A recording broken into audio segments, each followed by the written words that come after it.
நான் வீழ்வேன் என்று நினைத்தாயோ, பாரதியாரோட வரிகள்லாம் நிறைய பேர் கெத்தா ஒரு ஸ்டேட்டஸ் போறது உண்டுல்ல. அதுக்கு முன்னாடி ஒரு 6 வரி சொன்னாரு, அதை சொல்லுங்க. ஆக்சுவலா லைஃப் அதுதான். நம்ம எல்லாருமே என்ன நினைக்கிறோம், கெத்து மொமெண்ட்டுக்காக நான் வீழ்வேன் என்று நினைத்தாயோ அப்படின்னா நான் தோத்துடுவேன் நினைச்சியா, நான் வரமாட்டேனா, நான் பாரு வந்து நின்ன பாரு பேக் அப்படின்லாம் சொல்லிட்டு இருக்காதான் இந்த பாரதியார் இதை ஏதுனார் போல அப்படி நீங்க நினைச்சீங்கன்னா அது தப்பு. தேடி சோறு நிதம் தின்று அப்படின்னா நான் வெறும் சோத்துக்காக மட்டுமே தேடி தேடி தின்னு அலைஞ்சிட்டு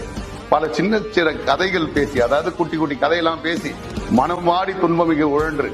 வெறும் ஓவர் திங்கிங், டிப்ரெஷனு, எதையாவது ஒரு வெட்டியா யோசிச்சுக்கிட்டு அப்படியே மூளையில முடங்கிட்டு பிறர் வாட பல செயல்கள் செய்து அடுத்தவனை கெடுத்து பேசி அடுத்தவனை பத்தி புறம் பேசி அவன் மனசு வாடுறபடி வாழ்ந்து நடுக்கிழ பருவம் எய்தி, அதாவது நானும் வயசாகி போய் கொடுங்கீற்றுக்கிற என பின் மாயும், நானும் இது போலயே எல்லாரும் போலயே நானும் உடம்பு சரியில்லாம போய் செத்து போய் பல வேடிக்கை மனிதர்களை போல